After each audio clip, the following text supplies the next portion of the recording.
Pasuruan merupakan salah satu wilayah di Provinsi Jawa Timur yang terkenal karena keindahan alamnya. Pasuruan terdiri dari dua wilayah pemerintahan, yaitu Kabupaten Pasuruan dan Kota Pasuruan. Kabupaten Pasuruan dikenal dengan sebutan Kota Pegunungan karena memiliki ikon wisata Gunung Bromo. Sementara itu, Kota Pasuruan berada di tengah wilayah Kabupaten Pasuruan.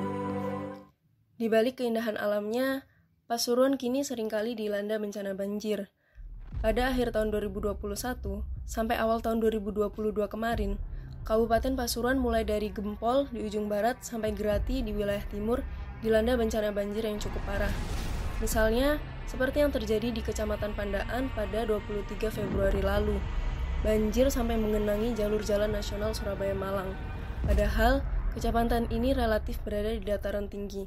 Selain itu, banjir juga terjadi di alun-alun Kota Pasuruan dengan ketinggian air mencapai lebih dari 30 cm. Banjir di Pasuruan disebabkan oleh beberapa hal yang saling berkaitan, diantaranya deforestasi, alih fungsi lahan, sedimentasi sungai, dan adanya lahan kritis. Lahan kritis adalah lahan yang keadaan fisiknya sedemikian rupa sehingga lahan tersebut tidak berfungsi sesuai dengan peruntukannya sebagai media produksi maupun sebagai media tata air. Lahan kritis dapat terjadi secara alami, misalnya karena curah hujan yang rendah, maupun faktor non-alami seperti kegiatan alih fungsi lahan. Berdasarkan peta jalan pengelolaan DAS oleh Forum DAS Pasuruan, total lahan kritis di Pasuruan mencapai 31.873,04 hektar.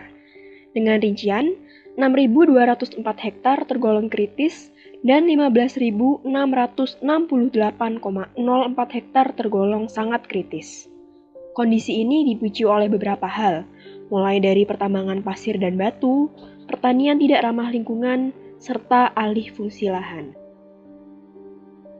Kegiatan pertambangan pasir dan batu telah menyebabkan kerusakan lingkungan, apalagi sebagian besar pertambangan tersebut tidak melakukan reklamasi.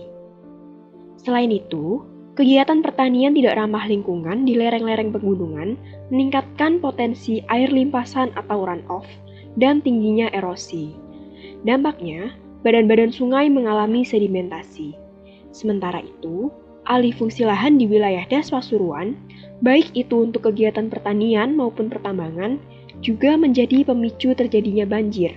Alih fungsi lahan menyebabkan vegetasi berkurang sehingga mengurangi infiltrasi air ke dalam tanah dan menyebabkan limpasan air permukaan. Sejauh ini, langkah yang telah diambil oleh pemerintah setempat adalah dengan melakukan penghijauan pada lahan kritis dan melakukan sosialisasi untuk meningkatkan kesadaran masyarakat. Namun, melihat masifnya pertambahan luas lahan kritis di Pasuruan, diperlukan langkah yang lebih efektif untuk mengatasi permasalahan lahan kritis.